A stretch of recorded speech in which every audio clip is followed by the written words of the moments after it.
Senhoras e senhores, meninos e meninas, moças e rapazes de todo o Brasil e do mundo, aquele abraço muito especial para cada um de vocês. Estamos começando mais um quadradinho. Esse sim é o quadradinho que mais cresce no Brasil. E a gente vem crescendo mano a mano, frame a frame. A cada dia um passo quântico. E por falar em quântico, a gente fala em física também.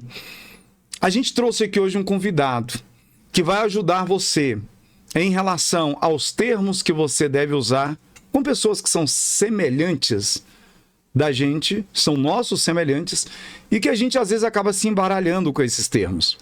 Nós vamos falar sobre pessoas que têm deficiência. Pessoas com deficiência física, mental, tem outras que têm deficiência moral, tem outras que têm deficiência cognitiva, outras têm deficiência de preguiça mesmo. Tem tantas outras deficiências. E às vezes eu ficava me perguntando se eu chamo uma pessoa que tem uma determinada deficiência como portadores de necessidades especiais, né? Outras gostam de chamar de aleijado e outros gostam de chamar também de inválido. Pessoa ali é inválida. E aí eu fiquei pensando, afinal de contas, quem é inválido? É o Steve Huck, que é o Steve Hawking, né? Como é que é? Hawking, que ele teve necessidades especiais, além disso, era tido como uma pessoa com deficiência e mexia apenas os olhos. Steve Hawking, ok? Que era uma pessoa que andava com cadeiras de rodas, sendo empurrado por outras pessoas, mas que revolucionou o nosso conhecimento, nosso entendimento em relação à física quântica, entre tantos outros assuntos. Ou é uma pessoa que anda, corre, tem todas as suas condições cognitivas e motoras e fica dentro de casa ou na rua enchendo o saco dos outros. Na verdade, quem que é o inválido? Na verdade, quem que é o aleijado? Na verdade, quem que é a pessoa que é produtiva e não é produtiva, porque isso tudo está ligado também à produtividade. Tem gente que se sente muito produtiva e muitas vezes não é. E tem pessoas que têm deficiência, algum tipo de deficiência, e mesmo que outras olhem e achem que elas não sejam produtivas, elas são extremamente incríveis. Extremamente produtivas. Que rufem os tambores, porque nós vamos falar agora com uma pessoa que vai nos esclarecer sobre a poliomielite, vai falar de como começou, vai falar da doença, vai falar da prevenção e vai falar do que você deve fazer para amanhã ou depois evitar um problema como esse. A segunda bandeira que ele traz para mim e para você é a inclusão das pessoas com deficiência na sociedade, a inclusão dessas pessoas. E quais são os termos que a gente deve chamar essas pessoas? Senhoras e senhores, que rufem os tambores, porque aqui comigo, neste momento, aplaudam todos vocês, ele, bem-humorado, querido, amigo, sensacionation, meninos e meninas, com vocês, Mário Sérgio! O Mário! Tudo bem? Você conhece o Mário? Qual Mário? A história é engraçada. Você já ouviu história sobre o Mário? Com certeza. O Mário Sérgio, na verdade, é um sujeito feliz da vida, realizado. Esse é o Mário. Bem tranquilo e que, por consequências naturais da vida, é sequelado de poliomielite e sobre isso nós vamos falar aqui hoje. Sequelado de poliomielite. Exatamente. Sequelado de poliomielite. E qual idade que você tinha, Mário Sérgio, quando você sofreu essa situação, quando você teve como se manifestou na sua vida? Que você se tornou então uma pessoa com deficiência. Exatamente. A partir de quando que aconteceu isso? Eu fui infectado pela poliomielite aos 6 meses de idade. Eu morava em João Molefade. 6 meses. Então você chegou a arrastar? Sim, aí só comecei a andar propriamente dito, sem apoio de equipamentos como os sutores longos ou aparelho ortopédico, como é conhecido também, e as bengalas ou muletas canadenses, que também fiz uso por um bom tempo. Eu comecei a andar sem esses equipamentos, ainda que de forma incipiente, aos 4 anos de idade. E devo dizer, isso é importante dizer, meu irmão tinha acabado de nascer, mas eu consegui andar primeiro que ele. Tudo bem que ele tinha acabado de nascer, mas eu andei primeiro que ele. É mesmo. E você andou primeiro que ele. Então, durante 6 meses, eu penso, porque uma criança com 6 meses, ela arrasta. Sim. Ela arrasta. Então, você teve essa condição de você arrastar e ter uma vida normal, embora você fosse muito menino. Com 6 meses de idade, não dá para dizer que eu tive a experiência de deambular normalmente. Você não tem nem essas memórias, na verdade. Não, na verdade não. Com 6 meses de idade não seria possível. Não dá. Então, a experiência, a memória que eu tenho, aliás, é uma memória bastante consistente. Eu trouxe isso nesse livro sobre viver com pólio. É uma história bem consistente, porque o impacto da poliomielite e de todas as coisas com as quais eu tive que conviver. É uma homenagem a você. Com todas as coisas com as quais eu tive que conviver em função da deficiência, me marcaram muito, especialmente na infância. Então, o que acontece? Agora vem a pergunta. Poliomielite. Você foi alcançado pela doença. Sim. E o nome da vacina também é vacina de poliomielite. Isso, contra a poliomielite. Contra poliomielite. Exatamente. Que é o mesmo nome da doença. Sim. O que é a poliomielite? Porque uma pessoa, naquela época, ela foi alcançada pela doença. Outra pessoa, como seu irmão, por exemplo, não foi. Não. Outras pessoas que nasceram naquela mesma época, que moravam ali perto de você ali, não tiveram. Algumas sim, muitas não. E aí? Porque teve o Covid. Sim. Algumas pessoas pegou, outras não pegaram. Eu tive a sorte, vírus? não. O que é? Sim. A poliomielite, ela é uma doença causada pelo vírus chamado poliovírus. Esse vírus foi identificado pela primeira vez em 1908 pelo mesmo cientista, um cientista maravilhoso, que ele descobriu também os tipos sanguíneos A, B, AB e O, que é o doador. E também descobriu o fator RH. Isso fez com que salvasse muitas vidas.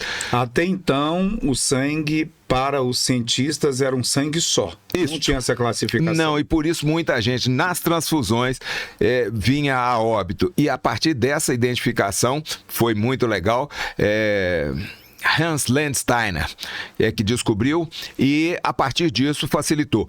O fato de ter isolado pela primeira vez o vírus em 1908 resolveu o problema da poliomielite? Nem de longe. Na verdade, a poliomielite, Ney, importante a gente falar, a poliomielite, ela afetava muito mais, e ainda nos locais onde ela acontece, afeta muito mais as pessoas pobres. É doloroso falar isso, mas é verdade. Mas por que afeta mais os pobres? Boa pergunta, Ney. Porque é uma doença que o vírus, ele é transmitido na maioria das vezes pelas fezes, quando o material infectado ou as próprias fezes diretamente atingem a boca, porque ele entra no corpo humano pela boca. Então quer dizer, a pessoa que ela tem um poder aquisitivo melhor, ela tem uma condição sanitária melhor. Exatamente, a questão sanitária. A questão sanitária melhor, ou seja, ela tem uma certa privacidade melhor, privacidade que eu digo no que se diz respeito ao acesso a esse tipo de contaminação.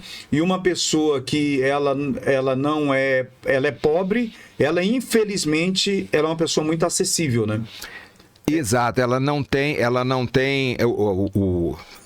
por exemplo, o tal saneamento básico. Onde a deixa mais vulnerável. Exatamente. Crianças brincando em lugares onde esgoto, a céu aberto, enfim, coisas desse tipo. Por isso...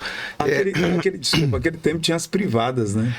Na verdade, privado é um ambiente fechado. Hoje a gente usa sanitário, banheiro. Mas tinha privado, mais sofisticado. Mas era num buraco que a gente fazia. Então, quer dizer, quando você fala do pobre, é porque o pobre, ele não tinha um banheiro.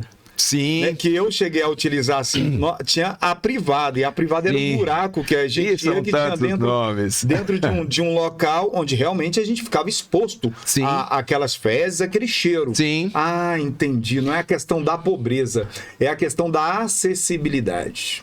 Mas da vulnerabilidade. A falta de saneamento básico atinge muito mais as pessoas em condição social e financeira mais baixa. Infelizmente é assim. Né?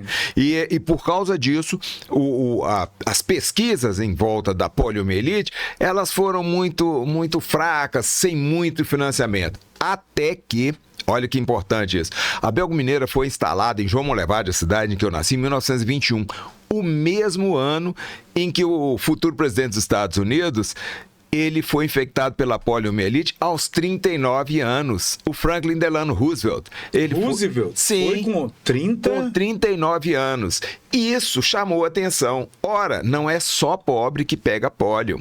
Não é só criança que pega pólio. Então, isso chamou atenção. E aí, especialmente depois da morte dele em 1945, é que aconteceu realmente um impulso maior na busca da vacina. E a primeira vacina foi desenvolvida 8 anos após a morte do Roosevelt, 8 anos após o fim da Segunda Grande Guerra. Né? Gostaria de saber quando que foi diagnosticado, quando é que eles entenderam que pólio, que é essa doença que paralisava os ossos, a pessoa, se é que eu posso dizer assim, quando é que as pessoas entenderam assim, a medicina entendeu, isso aqui é poliomielite? Muito bom. Isso aconteceu em 1840. Olha só, a primeira vez que se identificou como uma entidade clínica a poliomielite foi em 1840. Primeira Revolução Industrial. Meados de primeira Revolução Industrial. Exatamente. Inclusive o ano, isso é importante dizer, em que houve o chamado golpe da maioridade, em que o Dom Pedro II foi alçado à liderança do governo brasileiro. E por que eles chamaram de golpe da maioridade? Porque o Dom Pedro só tinha 15 anos na época. E esse evento fez com que o Dom Pedro II, que era um sujeito muito além do tempo dele, muito inteligente, tinha estudado nos melhores colégios da Europa. Então ele tinha uma visão muito mais ampla das coisas. E ele fez, 15 anos depois que ele assumiu o governo, ele junto com me deu branco aqui o nome, sim, mas é um professor, o primeiro cego brasileiro a ser professor no Brasil. Eles montaram o Imperial Instituto dos Meninos Cegos, que existe até hoje no Rio de Janeiro, com o nome de Instituto Benjamin Constant.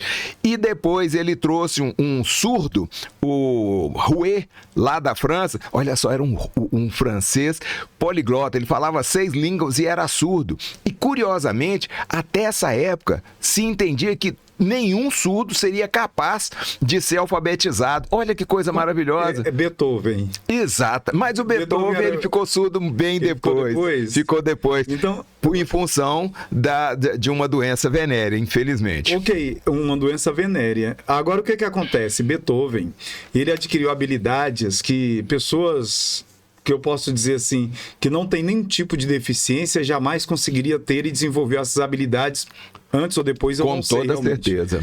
Aí você está falando aí dessas outras pessoas que cegas ou com problemas auditivos e que elas possuem habilidades incríveis, né? Com certeza. Como é que é? A minha pergunta para você sobre isso é: quem tem uma deficiência física, ou seja, auditiva, ou seja, visual, da visão, ou seja, qualquer outra deficiência, ela acaba tendo mais sensibilidade. Ela acaba tendo mais habilidades. Em termos. Na verdade, normalmente são pessoas muito mais atenciosas, inteligentes, mais sensíveis. Não necessariamente, mas acontece muito. Não é uma regra, mas há uma tendência nesse sentido. Vou te dizer, para ficar bem fácil, sim, quando a gente fala dessas coisas, a gente fala assim: eu vou desenhar para você entender. Vamos fazer um desenho legal aqui. Sim. A maioria das pessoas deve ter visto aquele filme O Exterminador do Futuro. Sim. Foi muito famoso, ganhou o Oscar. Exatamente. O Exterminador do Futuro. Exatamente. Tem uma cena no filme em que o O protagonista, ele cai, é uma indústria, ele tá numa indústria cheia de fogo e, né, aquela coisa toda, e ele cai e o adversário pega uma estaca metálica e crava nas costas dele. Essa estaca, se fosse numa pessoa, num humano qualquer, ela teria separado a coluna vertebral. Ou seja, a pessoa naturalmente morreria, mas também, caso por algum milagre ela não morresse, aquela parte de baixo ficaria praticamente inutilizada. Porém, o sistema computacional do Schwarzenegger, que no caso ali era o protagonista, ele procurou um caminho alternativo para fazer com que ele voltasse a funcionar. Eu me lembro disso. Exato. Foi reprogramado. Ele foi reprogramado. E é exatamente o que o nosso cérebro faz. Quando eu tive a poliomielite e eu tive a deficiência nas pernas, o que o cérebro faz? Olha, esse sujeito não pode ficar deitado para sempre. Nós temos que arranjar um jeito de fazer ele funcionar. Como é que é o jeito que o cérebro conseguiu substituir as funções das pernas por braços? Por isso eu tenho os braços tão fortes. Por isso eu tenho os ombros tão largos. Então, olha só. o cérebro nosso é fantástico, Ney. Então, olha, quando eu pergunto sobre a sensibilidade desenvolvida numa pessoa que tem deficiência, ela pode não ser auditiva 100%, mas ela tem uma percepção, uma visão melhor do que as outras. Ela pode não ter uma visão muito boa, mas ela tem uma percepção auditiva muito melhor. Você pode ter uma limitação motora, mas você tem uma audição ou uma visão mais vamos dizer, sofisticada, né? Quer dizer que foi o cérebro que falou, tudo bem, essa força vai sair daqui. Não dá para usar aquilo, não dá para aquilo, passa a usar uma outra parte. Você acabou de falar de cegos, você já viu surdos que têm a leitura labial muito tranquila. Nós vimos isso agora nos inquéritos policiais aí, nós vimos isso em futebol, que às vezes o sujeito tá ali no campo e faz uma festa qualquer, fala alguma coisa que talvez não devesse ter dito, mas quando ele faz isso, alguém do lado de fora fala assim, olha, ele está falando isso, aquilo, com a leitura labial. Quer dizer, isso normalmente é um desenvolvimento de algumas pessoas que têm problemas auditivos, então ela consegue fazer que a visão seja um sentido muito mais aprimorado. Cego, você conseguiria ler alguma coisa pelo tato? É muito difícil. Não. Podendo treinar, você pode até ficar bom. Mas os cegos fazem isso com uma facilidade incrível, que o Libras. Nós aqui com a Écio. Qual o nome dele, Rainer? Élcio. O Élcio, ele estava ouvindo o telefone dele em 5 vezes. Você ouvir em 2 vezes já é rápido, né? Sim. Eu falando em 2 vezes. A velocidade. Sim. Imagine que ele estava ouvindo em 5 vezes e ouvindo, não ouvindo, todo mundo ouve, entendendo nitidamente. Nitidamente. É isso.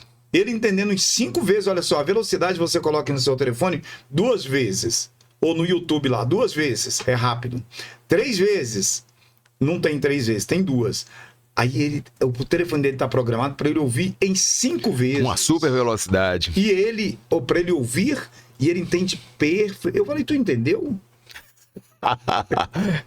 Você citou antes aí a questão do Beethoven, uma das sinfonias mais maravilhosas dele. Sim. Ele produziu quando já não ouvia mais. Como é que o sujeito pode fazer aquilo, gente? Como é que ele sabe a tonalidade, qual instrumento deve entrar, qual som que ele vai produzir? A interação entre os sons é maravilhoso. O que é? O nosso cérebro, ele faz com que, quando você tem uma deficiência qualquer, claro, isso não é automático. Claro que a pessoa tem que estudar, não cai do céu, nada cai do céu a não ser chuva. Você precisa de treinar, mas essas pessoas precisam de treinar como uma necessidade de sobrevivência. Não é um treino que você faz, porque se der certo, deu, se não der, azar. Não é bem assim. Por isso, a minha condição, por exemplo, que tenho deficiência nas pernas, eu passei a utilizar os braços com um poder muito maior. Assim é que muitos cadeirantes, é estranho a gente falar isso, mas é legal. Um cadeirante, por exemplo, ele é capaz de fazer um arremesso, não todos, quem treina, fazer um arremesso de 3 metros, sentado ele consegue acertar uma cesta de 3 metros. Um sujeito de uma altura aí de 2 metros de altura, ele tenta uma cesta de 2 pontos e tem dificuldade. Um cadeirante, quando ele é craque, ele está bem longe, uma cesta de 3 pontos, sentado. Ora, o que significa que ele tem muito melhor as habilidades nos braços, sim, que uma pessoa que não tem deficiência. Por isso que eu digo e desmistifico.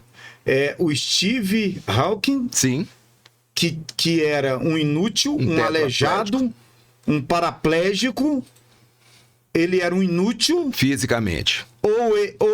Ou é a pessoa que tem todo esse... que tem todas essas habilidades, vamos dizer assim, física, e não se mexe. É aí onde eu quero entrar. É complicado. É muito complicado. Mas você precisa me falar sobre isso. Sim. Você precisa nos falar sobre isso. Por quê?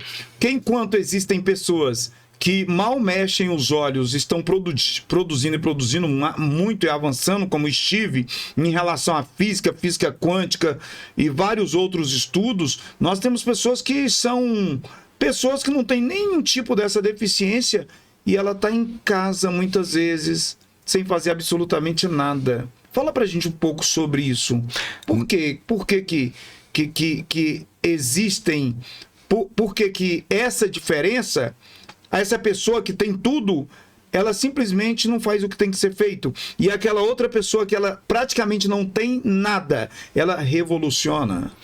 Olha, Ney, essa pergunta é muito complicada, ela vai muito além de uma resposta simples de alguns instantes. Isso dependeria de um estudo mais profundo, mas eu posso te dizer uma coisa com tranquilidade. Todo músculo que você não utiliza, ele tende a atrofiar. No meu caso da poliomielite, os músculos da perna são atrofiados porque eu não uso, porque ele não recebe o comando cerebral que tem necessariamente o estímulo cerebral que passaria pela coluna, né? Enfim, essa comunicação ela é interrompida ali na coluna da gente e eu não consigo estimular as pernas a se movimentar. Por isso ela atrofia. A mesma coisa acontece com o cérebro. Há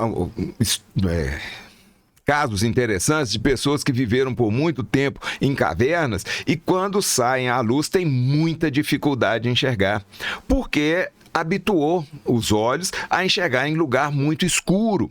E assim é com outras tantas habilidades das pessoas. Se você não treina, se você não se esforça, e aí é o que eu te digo, se a pessoa acha que vai cair do céu, passar num concurso, arranjar um bom emprego, fazer alguma coisa assim, sem esforço, não existe. É onde eu queria chegar. Então, quer dizer, a pessoa, por mais que ela seja uma pessoa que ela tenha tudo para dar certo, se ela parou de movimentar, porque tudo é movimento, né? Ela vai ficar deficiente. Com certeza. Ainda que não seja uma deficiência física, é uma deficiência intelectual, é uma deficiência que você citou no início da conversa, uma deficiência moral. Sim. Se não exercitar, se não fizer, se não buscar aprender, desenvolver, realmente vai ter um problema. E a ideia aqui, Ney, que nós estamos trazendo é o seguinte: as pessoas precisam entender que algumas coisas são necessárias para que a gente saia do lugar. Eu me lembro de uma passagem da Alice no País das Maravilhas, que hoje ela já está muito falada, muito dita, muito aventada, mas é importante lembrar. Quando a Alice está no buraco, ela pergunta para o gato, como é que eu saio daqui? E ele diz para ela assim, para onde você quer? Ela, eu quero sair daqui. Então dê um passo. Se você não sabe para onde ir, qualquer caminho serve. Exatamente. A Alice, não tá não. Não tá tão assim. Você fala como se a Alice fosse uma coisa que tá muito... Mas as pessoas, elas pecam sempre nessa situação. Ela não sabe para onde ela vai, ela não sabe o que ela quer fazer. O Steve, no caso, ele sabia exatamente o que ele queria fazer. Beethoven, ele sabia o que ele queria fazer. E por isso eles saíram para o lugar correto. A Alice não... Se ela não dissesse, eu quero ir para minha casa, o gato não saberia dizer para qual caminho que ela deveria tomar. Sair do lugar onde está, basta dar um passo. Sair para um lugar específico, você tem que conhecer o caminho ou procurar conhecer o caminho. A poliomielite, gente, o que está vendo aí? O que você ganhou de presente agora? A palestra que você ganhou de presente agora, a deficiência não é uma regra de estar em quem não move os braços ou as pernas, mas está muitas vezes na falta de vontade.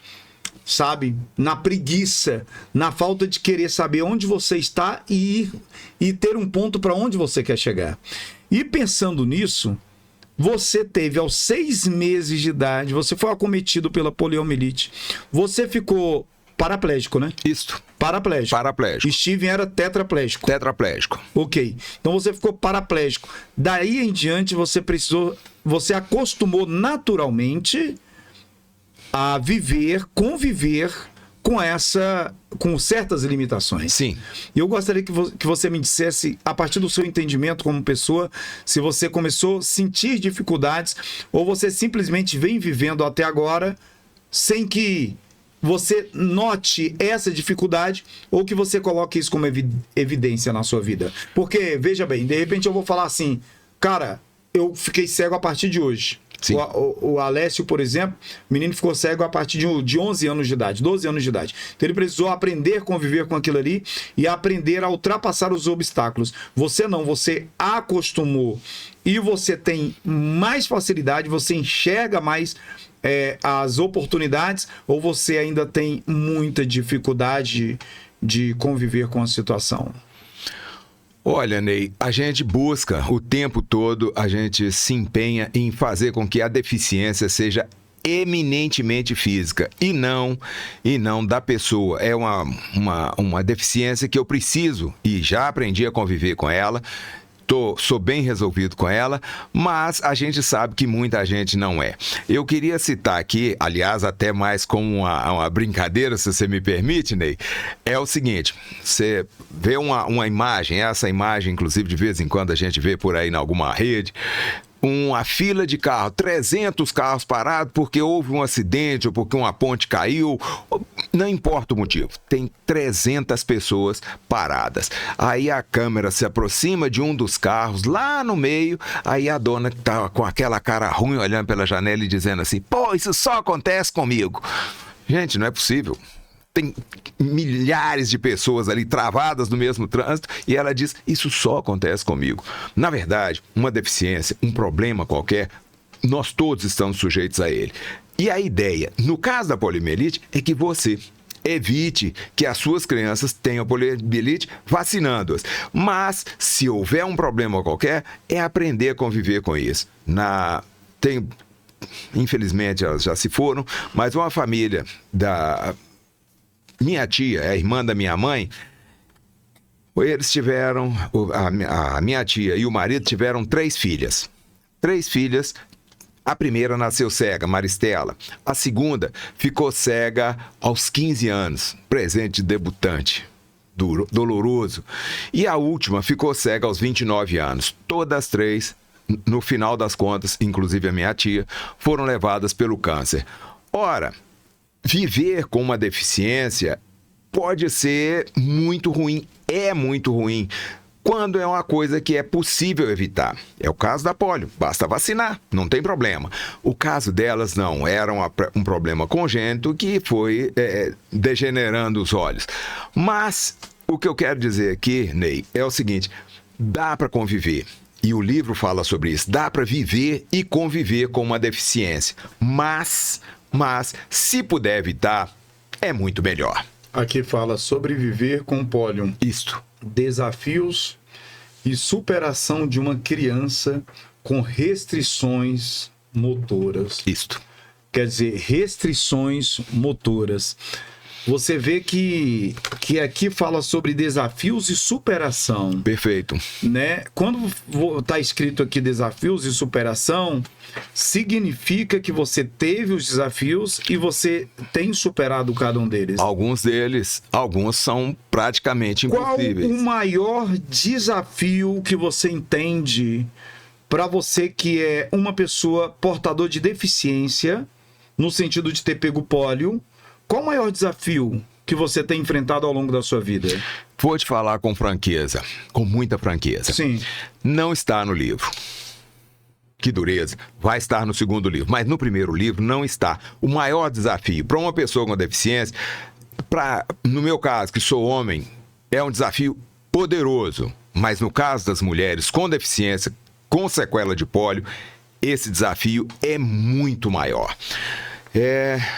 quando eu cheguei na minha adolescência e eu comecei, como todos os jovens da minha época e de qualquer época, começou a fase de namorico, de interesse pelas meninas, de busca de um relacionamento, enfim, todas aquelas coisas, Ney. Mas não é fácil.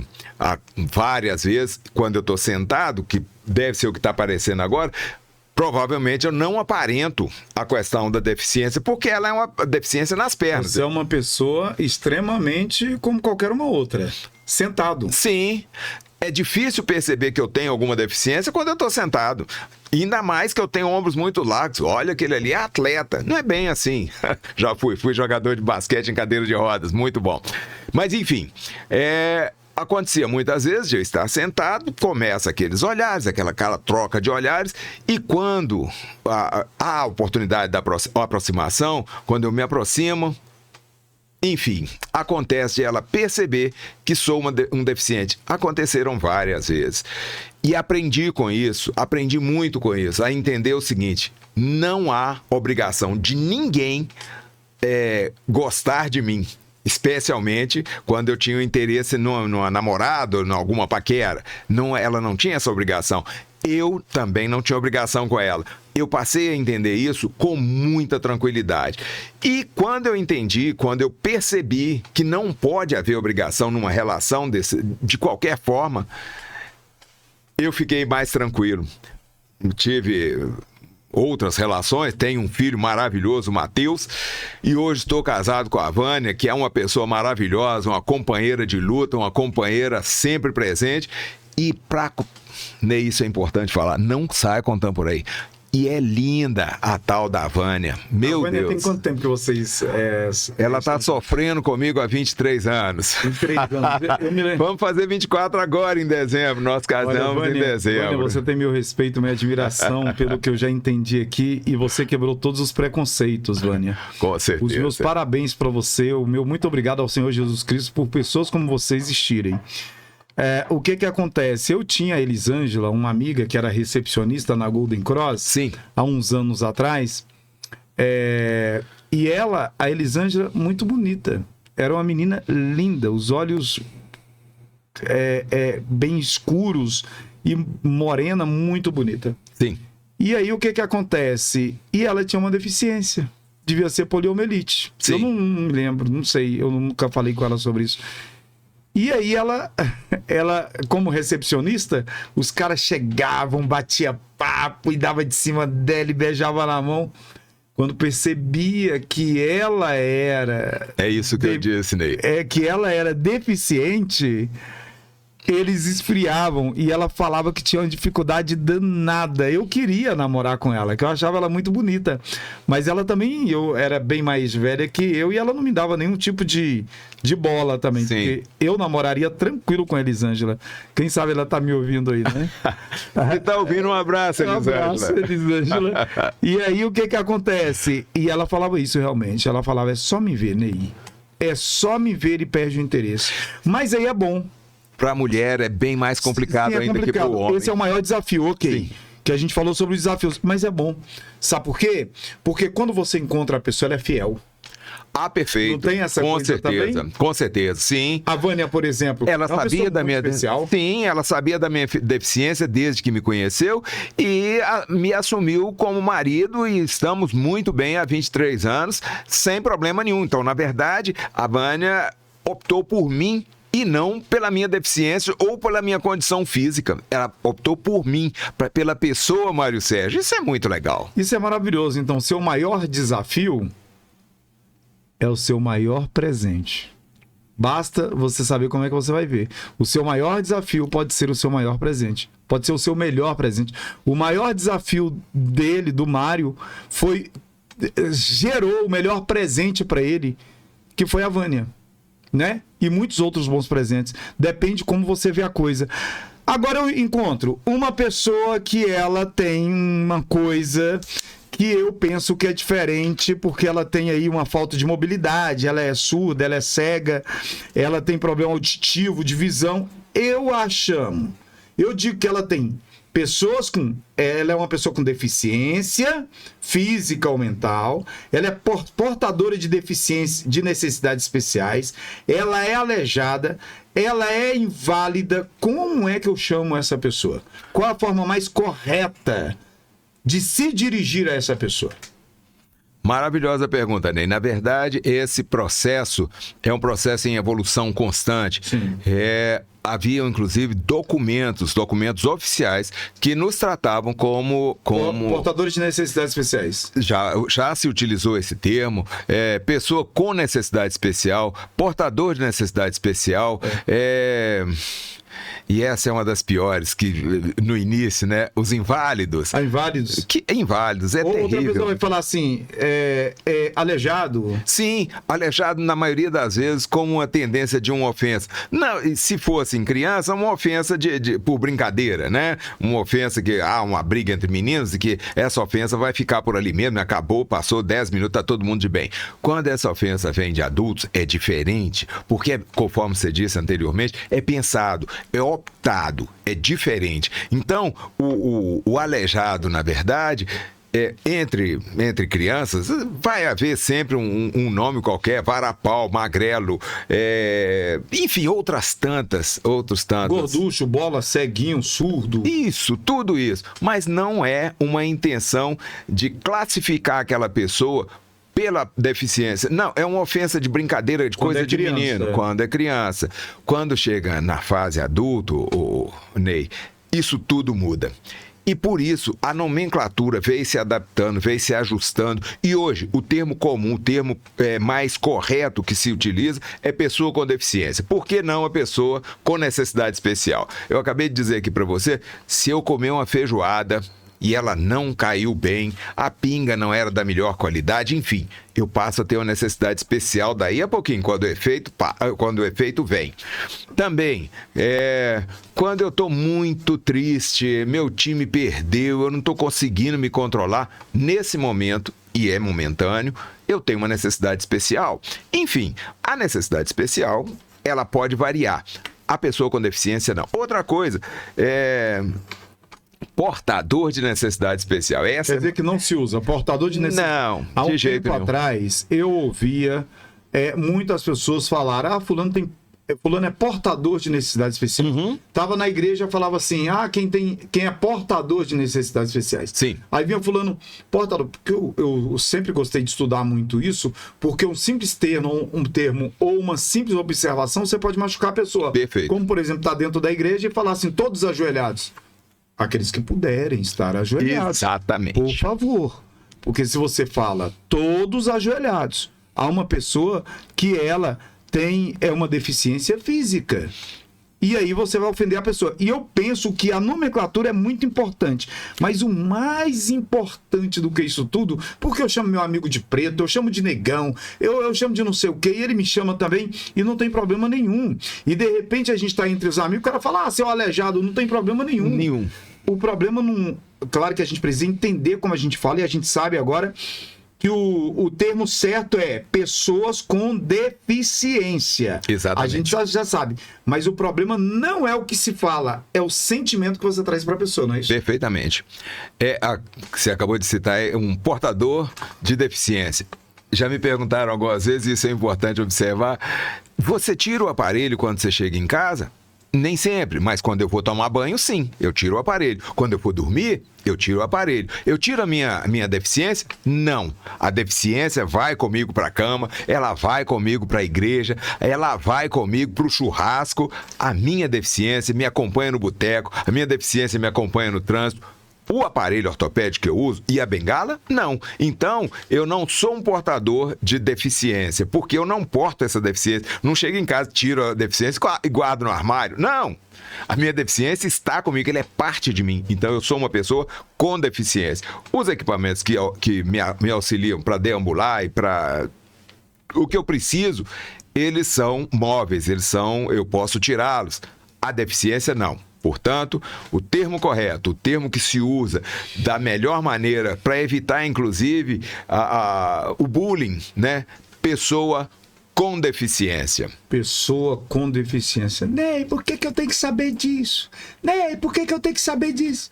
Eu quase não vejo um deficiente. Eu quase não vejo uma pessoa paraplégica. Eu nem sei quem Steve Wiggins.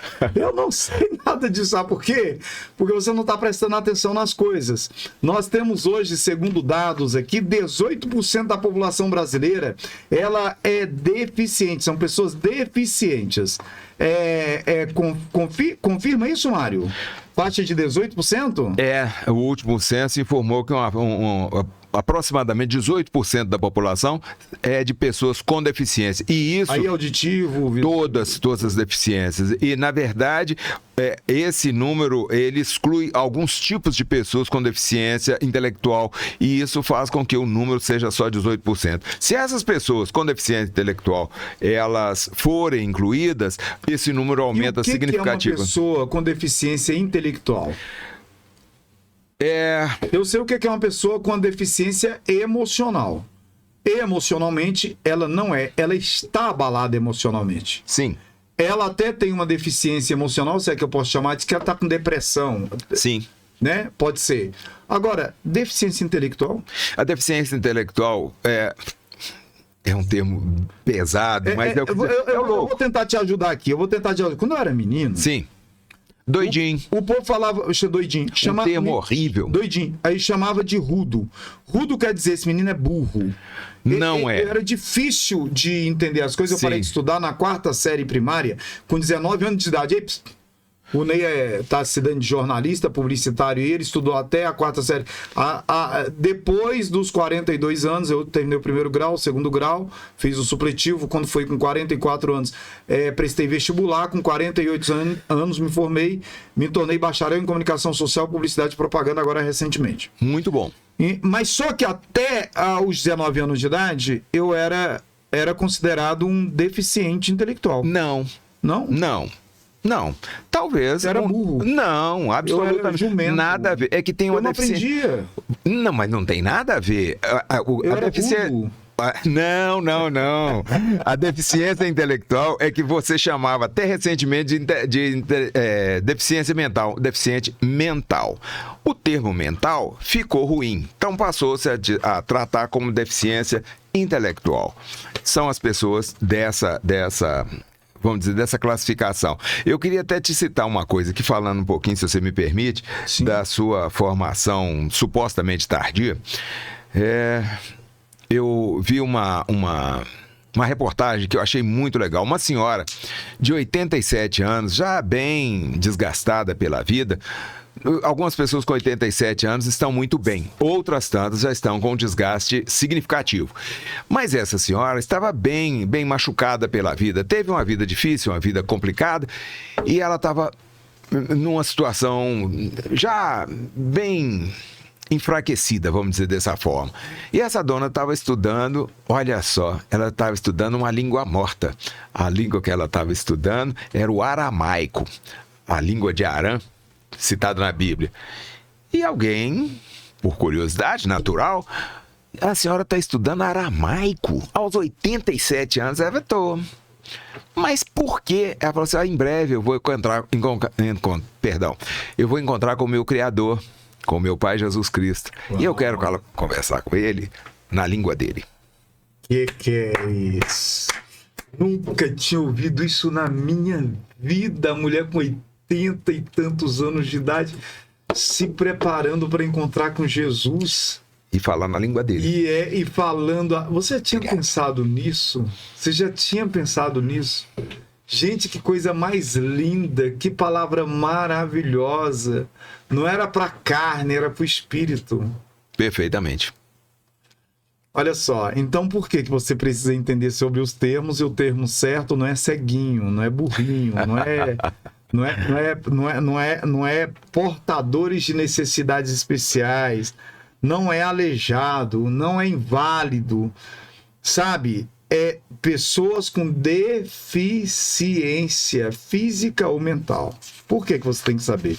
Aproximadamente, segundo o IBGE, 18% das pessoas, elas têm deficiência, algum tipo de deficiência.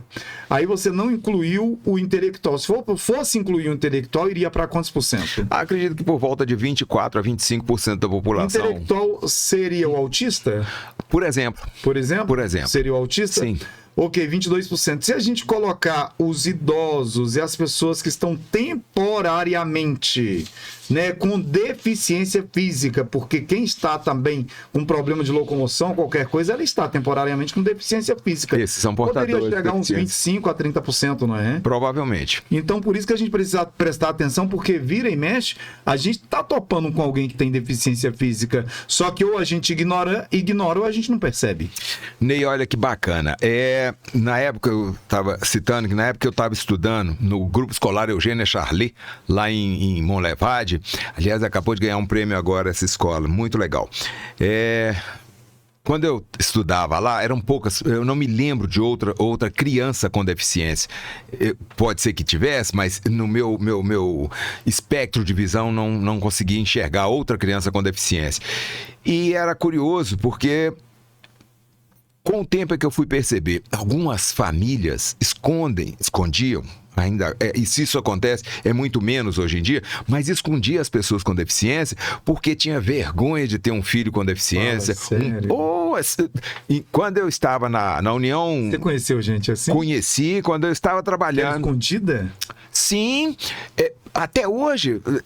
Já vi recentemente, não tem 2 meses, eu não vou lembrar com detalhes, mas uma reportagem de uma família que mantinha uma criança presa porque ela era deficiente e ela era tratada como um animal mesmo, como um cachorro. Era colocada uma comida lá numa vasilha.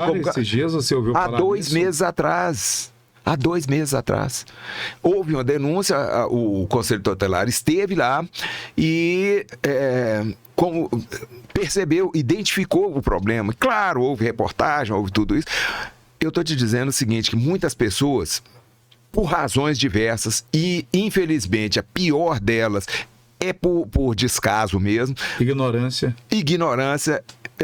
Mantém presa ou afastada da sociedade uma pessoa com deficiência. Você acha que isso ainda acontece? Com toda certeza. Não acho, eu tenho certeza. Ela esconde o filho, esconde a filha, esconde o pai, esconde a mãe, esconde a pessoa. Evita que ela seja exposta. Porque ela tem vergonha. Por causa da própria vergonha. Muitas vezes por causa da falta de capacidade dessa pessoa de tratar com uma diferença. A deficiência é uma diferença. Então, tratar essas deficiências, tratar essas diferenças, muitas vezes é extremamente complicado. Extremamente então complicado. Você não vai falar para a pessoa que ela não é normal. Ah, fulano não é normal. Você não vai falar. Ela tem uma diferença. A diferença, inclusive, traz a igualdade dela para a sociedade.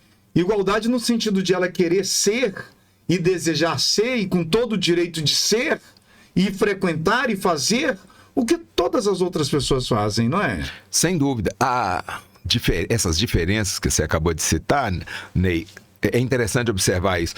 A própria legislação entende isso com... Lógico, houve todo um trabalho até se chegar a esse ponto. A Constituição diz o seguinte: todos somos iguais perante a lei. E as pessoas têm que ser tratadas segundo as suas diferenças.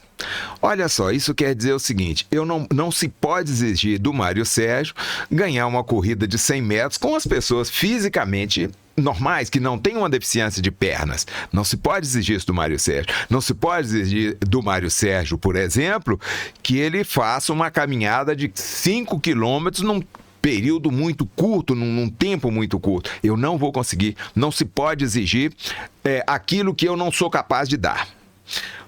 E isso é importante para dizer o seguinte: muitos de nós, pessoas com deficiência, nós somos capazes de uma série de coisas, não somos capazes de outras tantas. E essa diferença entre as nossas capacidades gerou um preconceito muito conhecido e muito falado hoje, que é o capacitismo.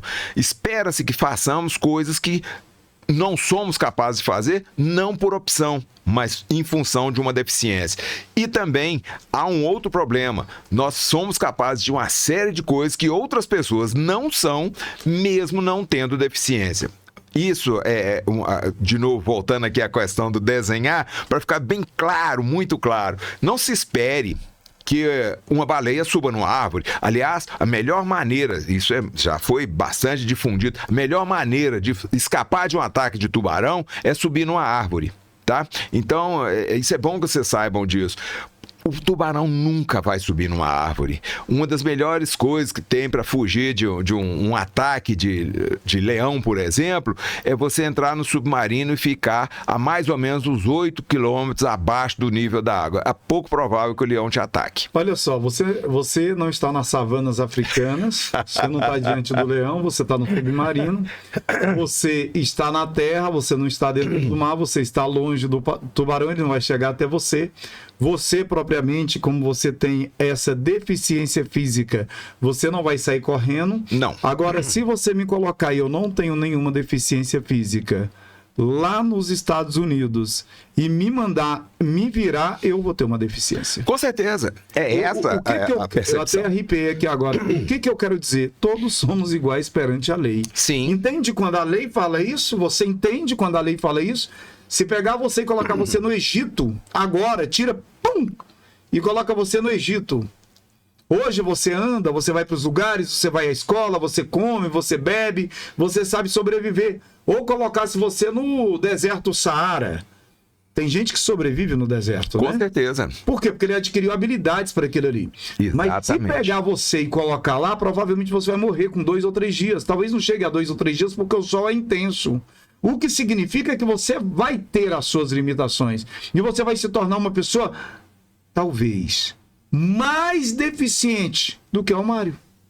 Que não pode sair dar uma corridinha de 100 metros. O que mostra que a Constituição ela está certa. A Bíblia está certa. Sim. Como fala que nós devemos tratar os nossos irmãos como iguais. Porque a deficiência, na verdade, ela não está na pele. Ela não está na pessoa. Ela está na mentalidade e no poder de adaptação dela.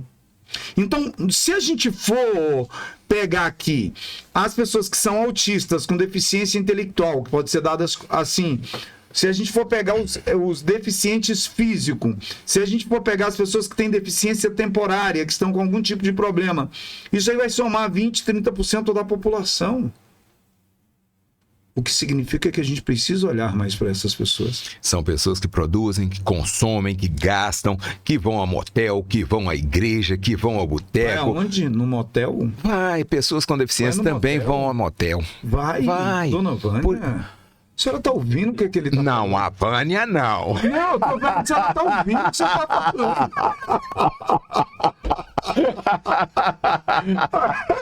Olha só. A Vânia não.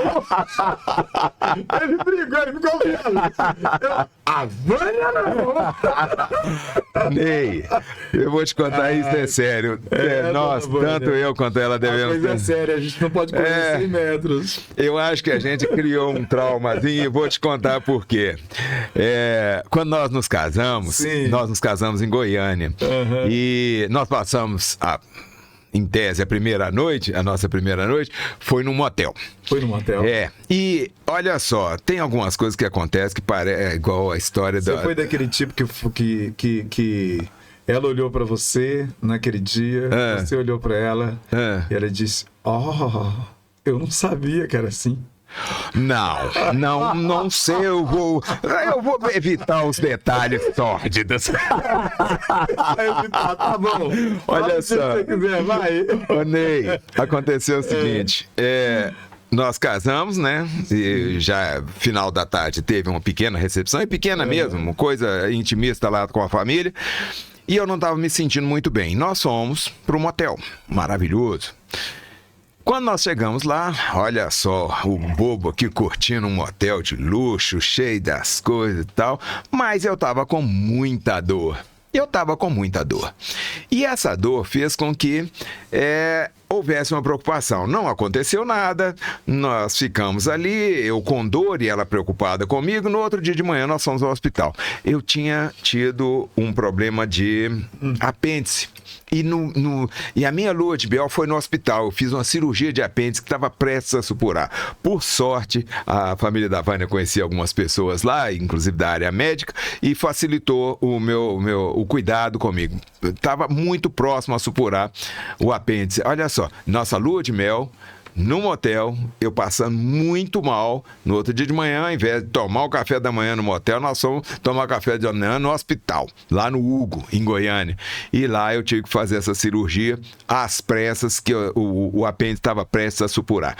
Então, acho que isso criou um certo trauma na Vânia. Eu acho que por causa disso ela nunca foi muito chegada em motel. Não sei, talvez se houve outros problemas que precedessem a esse, eu não sei, mas esse com certeza nós vivemos. Maravilha, maravilha. Aí o Rainer tá ali doidinho. Ei, você tá na frente da câmera, pessoal, só vim pegar um pedaço de pão de queijo, sempre aqui no quadradinho tem pão de queijo. Pensem bem, eu sou mineiro, o cara me mostra pão de queijo e café fresquinho. E tem café. É maldade, é maldade.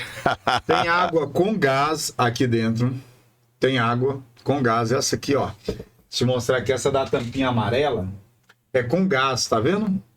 O Rainer sempre deixa aqui, aí quando ele tira a câmera de mim, ele vai lá no meu cliente, você gostou de ser chamado de cliente, né? Cliente, legal. Aí eu como alguma coisa, eu bebo alguma coisa, ou eu leio alguma coisa.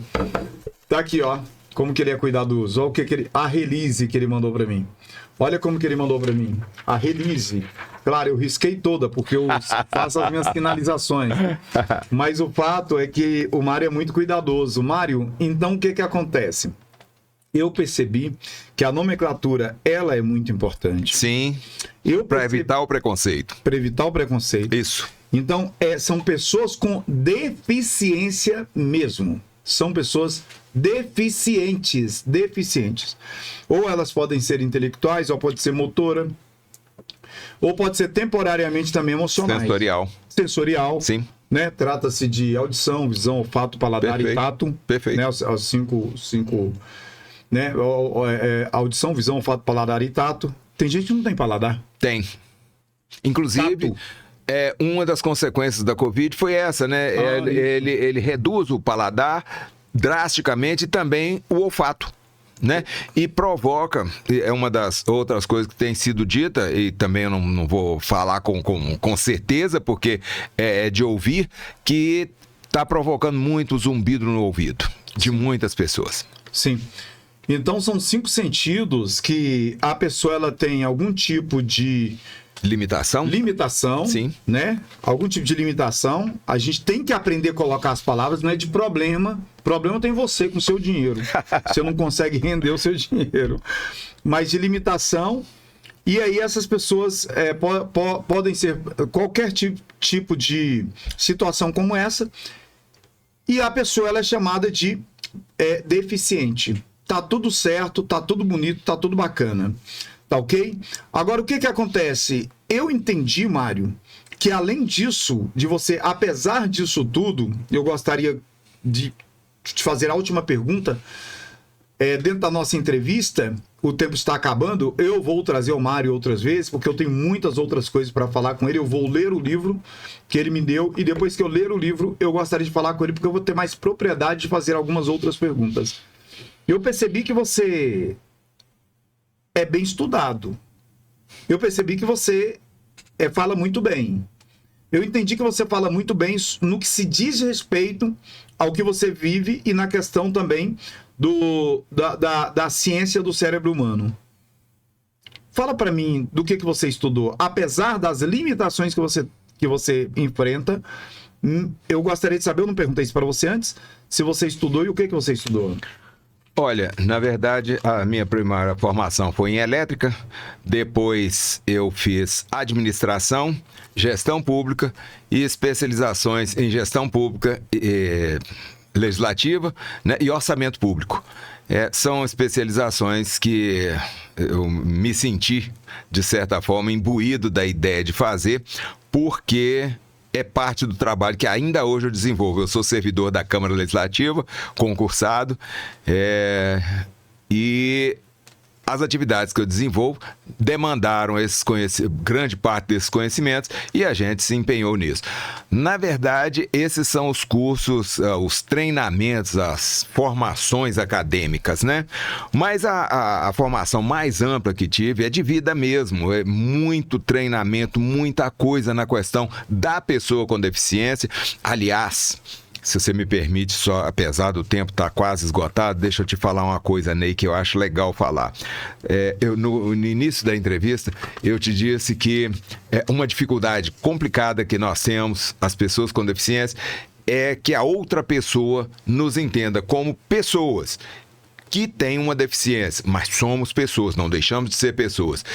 E uma forma de contornar um pouco essa situação, de perder sempre as namoradas para os caras bonitão, para os caras, né, os atléticos, né? Uma forma de contornar, de certa forma, isso, é criar alguma habilidade que, de certa forma, ainda que não substitua, mas pelo menos que crie um interesse das outras pessoas. E aqui eu digo de outras pessoas de qualquer forma, criar um interesse na outra pessoa para que ela te veja, não a minha deficiência, veja a mim. Então, aprendi, claro, por uma necessidade ou outra, a usar bem, dentro de algumas limitações, as palavras e fazer com que a ideia, ou o pensamento, ou a cultura, ou a especificidade daquilo que eu quero dizer seja facilmente entendido pela outra pessoa. Por isso, o treinamento em oratória, para a gente ter a oportunidade, que é o que a gente faz hoje, de fazer as palestras. Tivemos a oportunidade de fazer algumas palestras já aqui em Brasília e foi muito legal. Tem funcionado. E esse treinamento vem de muito tempo, desde, conforme eu disse, da minha adolescência, uma necessidade de trocar as habilidades necessariamente físicas por outras habilidades, como é que eu vou dizer, mais intelectuais. Bacana, bacana. Senhoras e senhores, meninos e meninas, moças e rapazes, a gente termina aqui, mas calma lá, mais uma edição do Quadradinho, o quadradinho que mais cresce no Brasil. Eu vou ler aqui os nossos comerciais e daqui a pouco vou te pedir para você fazer as considerações finais. E dentro dessas considerações finais desse orador incrível, com essa voz aveludada e com esse poder... Não, ele tem voz louca. A voz dele é pesada, é boa. E olha, a voz dele é educada. Educada no sentido de tonalidade, né? Os S's, os R's. Então, eu tenho uma deficiência. Eu posso potencializar algo que venha sobressair essa deficiência. Foi isso que eu entendi. Então, pode ter a deficiência motora, mas a deficiência intelectual dele está a um nível bem mais alto do que as pessoas comuns. Então, se algo em você está ofuscado, faça brilhar outro algo. Vamos lá para os nossos comerciais, porque, olha, são eles que trazem para mim e para você. Eles que trazem para mim e para você a condição da gente estar aqui com essas câmeras 4K, qualidade 4K, com esse microfone altamente sensível. Miami Atacadão, a Miami Atacadão está sempre perto de você. Miami Atacadão, tudo para o confeiteiro. Prontifica, correspondente bancário. SPR, empreendimentos imobiliários, do meu amigo Diego. Diego é incrível, lindo, maravilhoso. Forever Idiomas, há 16 anos, né? Trazendo aí a condição de você aprender novos idiomas. Ah, não acredito. Aleluia! Ele trouxe Porto Seguro, Porto Bank, Porto Crédito e por aí vai. A Academia Extreme Fit. E mais, GC Multimarca. Aqui desse nosso diretor de imagem, de negócios, de pão de queijo. GC Multimarca é a empresa que você vai trocar o seu carro. Rede Brooker Imobiliária é a empresa a qual sou sócio hoje também. Casa Forte, construtora, construindo um bem para você ficar mais bem ainda. Eita, coisa boa! O melhor do varejo. A marca desse comunicador que vos fala. O melhor do varejo. Shopping Jardim Botânico, o shopping mais perto de você. Dom tatu que fica ali na Asa Sul. Vou fazer uma tatuagem lá. Lacerda Advogados, porque você precisa conhecer os seus direitos e também os seus deveres. Direito é fácil, dever é que é difícil. Baronesa Mídia Digital, trazendo aí a melhor imagem, qualidade de som para você. E Quadradinho Cash. Esse sim, é o quadradinho que mais cresce no Brasil.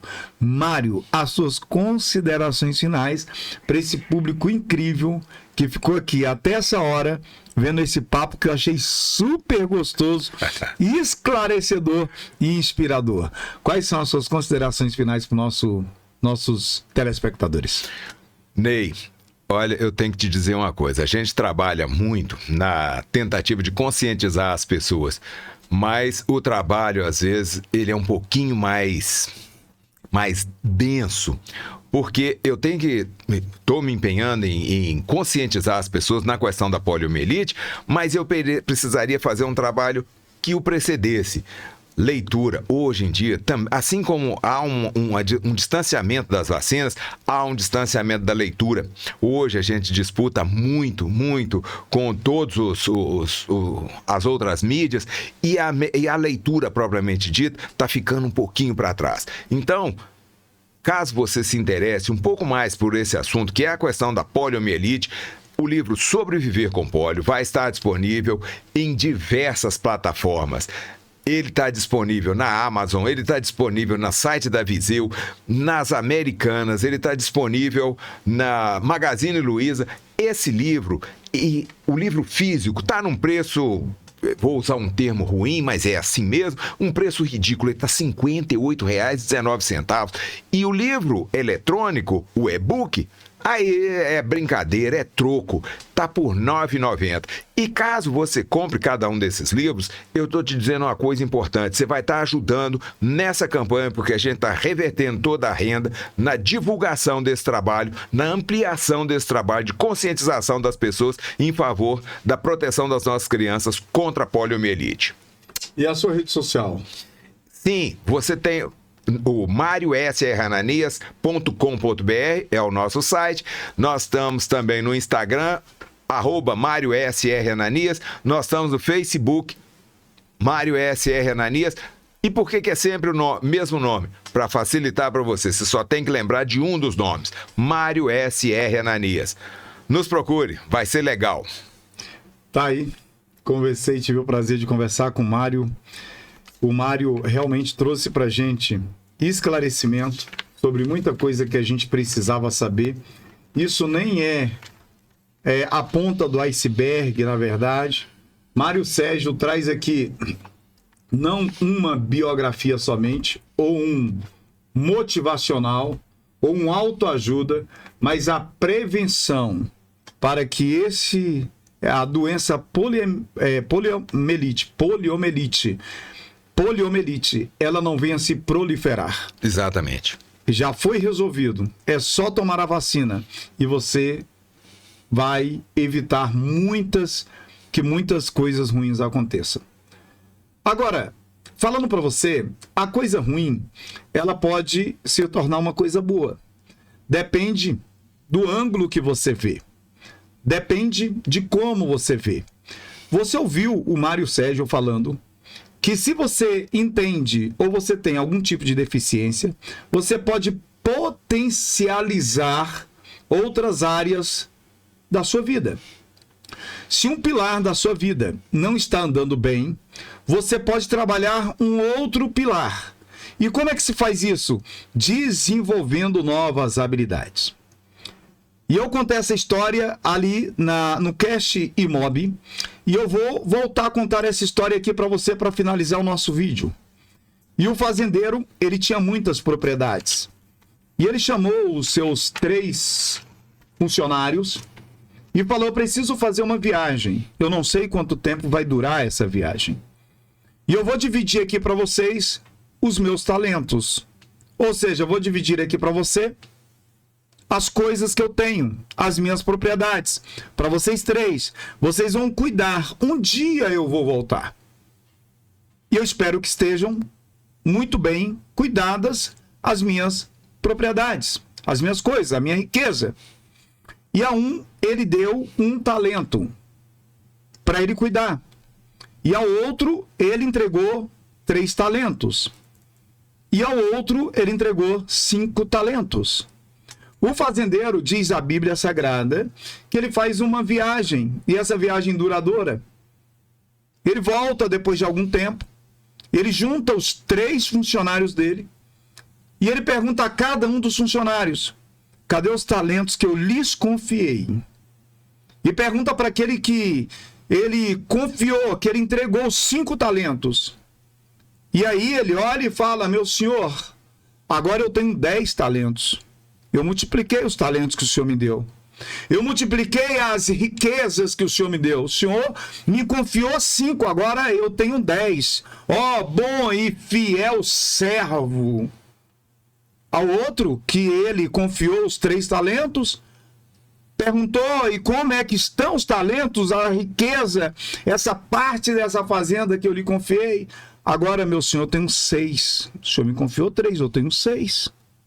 E ao terceiro, ele olha e pergunta: e o talento que eu lhe confiei? Senhor, eu fiquei com medo e eu enterrei o talento, eu só tenho 1. E a Bíblia diz que aquele fazendeiro manda ele pegar o talento dele e entregar para aquele que tem 10. Parece injustiça, mas não é não. Deus é justo. E a vida é justa. Ela te deu os talentos. Se você não tem habilidade em alguma área da sua vida e você entende que você tem deficiência naquela área, você pode potencializar outras áreas. Pode, inclusive, potencializar. É certo de que o Sérgio ele não vai poder, o Mário não vai poder correr 100 metros, mas ele pode jogar bem a bola na cesta e fazer muitos gols pela cesta jogando basquete. A sua força pode estar naquilo que você menos imagina. A sua força, ela não pode estar baseada no medo de desenvolver os seus talentos. Porque um dia o Senhor Jesus Cristo, com todo o seu poder e graça, vai estar diante de você. Talvez você não fale aramaico para que você converse e se comunique com ele. Mas ele vai perguntar assim para você: filho, filha, cadê os talentos que eu lhe dei? Desenvolva os seus talentos e se torne cada dia uma pessoa melhor. Não seja deficiente o suficiente para ser ignorante e não entender o que está na palma das suas mãos. Um forte abraço, sucesso nosso, muito obrigado e até a próxima, se Deus quiser. Meninos e meninas, moças e rapazes, que o Senhor Jesus Cristo abençoe cada um de vocês. Esse é o Quadradinho Cast, é o quadradinho que mais cresce no Brasil. Um abraço.